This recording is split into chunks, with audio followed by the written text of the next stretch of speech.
Hey, Leo Almeida here. I chose to do my Christian Educator Manual on a man named Jim Rayburn. Jim Rayburn has a special place in my heart personally because I was a young life leader from spring of 2012 till I think 2019 or 2020.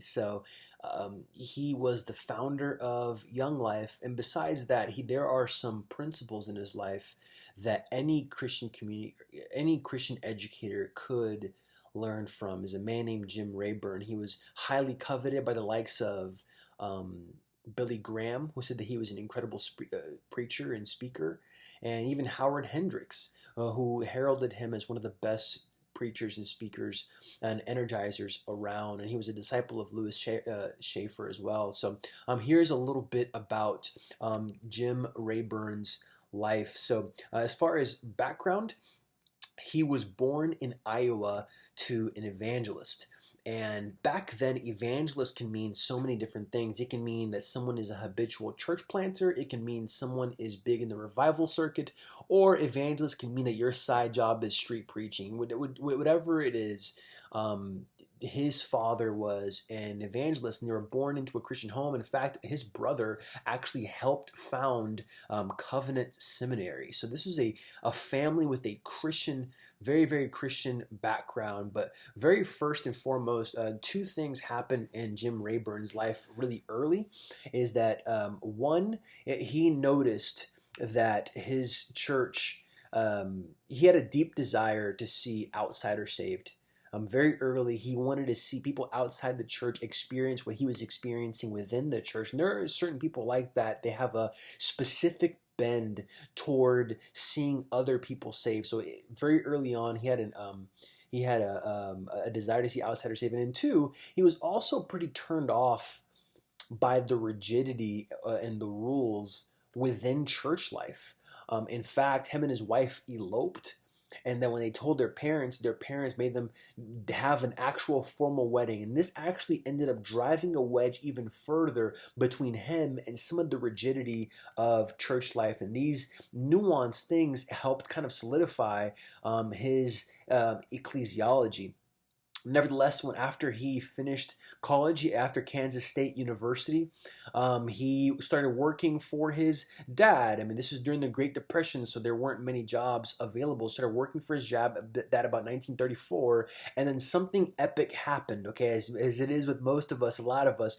He read a book by a man named Lewis Schaefer called "He That Is Spiritual." Now, at this point, Jim Rayburn had been a Christian for a while, but this book did something to his heart.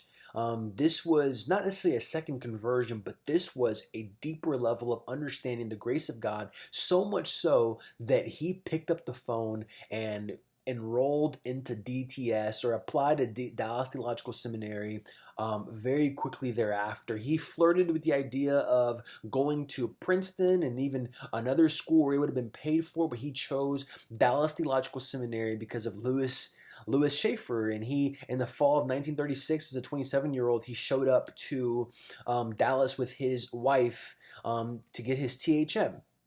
Now, while he was here, or when he was at Dallas Theological Seminary, he started working at different churches around, doing side ministry jobs as he was a local here in the area. And he was actually a part of a club called the Miracle Book Club.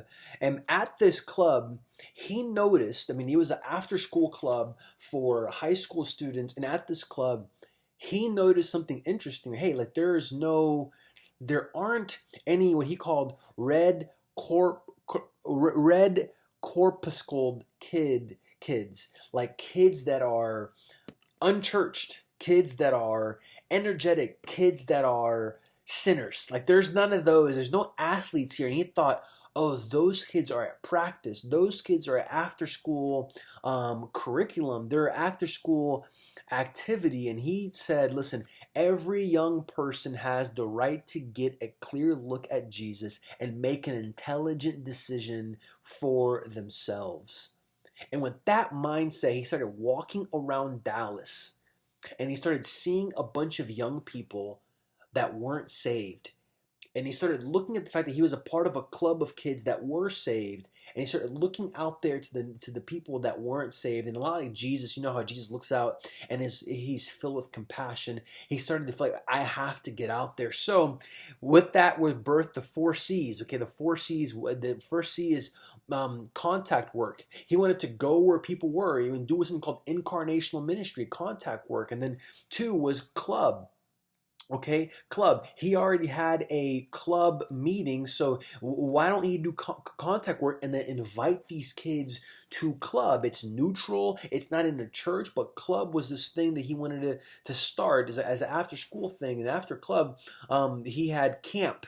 Camp. He loved the great outdoors, and he wanted to use that as a resource to take kids to a place where they are completely away from what they know, so they can clearly understand and hear the good news of Jesus Christ. So there's club, there is camp, contact work, and then lastly, there is campaigners. That would fit as a Bible study for kids to be trained, and they can go out and minister to their kids at school that are, quote, behind enemy lines. So with those four C's, he started something called Club 37, because nobody would show up to club number one. He started Club 37, and it absolutely blew up. It was basically a youth group for unchurched kids, a youth group for unsaved kids. And he was so outward focused. He had a deep passion for unreached students, and this thing absolutely blew up. While the local churches were having like 10 to 20 kids at their youth group, and he was having hundreds and hundreds and hundreds of kids at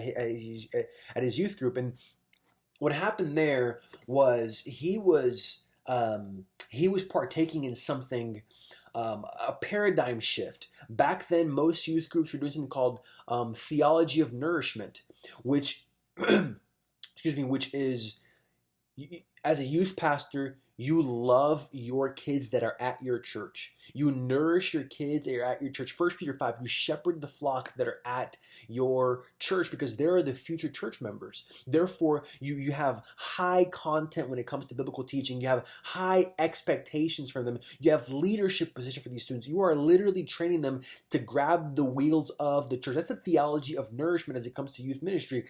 He flipped the paradigm, and he did a theology of outward focus. He wanted to focus on the outward. He got a youth ministry job early in his life, and the youth pastor told him, listen, the kids here at this church, they're fine.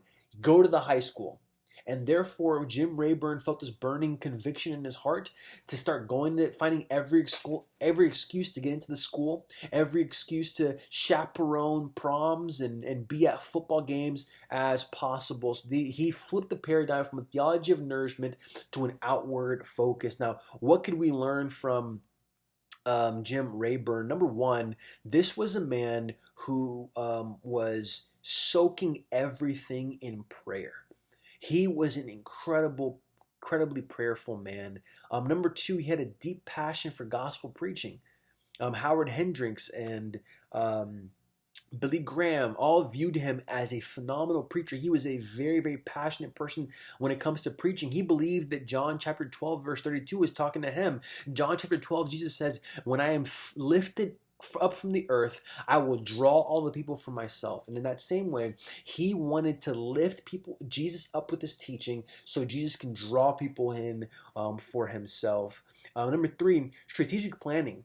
Those four C's are memorable. They're graspable. They're club, contact work, camping, and campaigners. Those four C's really kicked off young life, and the commitment to the invisible. I heard once Rick Warren said, the people who are the most committed to the invisible end up doing the impossible. And that was him, walking around Dallas, looking at all the unreached groups of people and going, they need to hear the good news. I am committed for them to hear the good news. So the main contribution that he had for Christian education was shifting the paradigm away from Christian nourishment, okay, or a theology of nourishment, to an outward focused youth theology. And this raises all sorts of questions as to what we do with that. He also shifted the paradigm by saying, hey, listen, when kids come to church, we need to wow them. And there's a controversial there, like, is it okay to entertain or is it just to teach? But nevertheless, the main contribution was going from theology of nourishment and swinging it over to a outward focus. But that is the brief look at the life of Jim Rayburn. Blessings.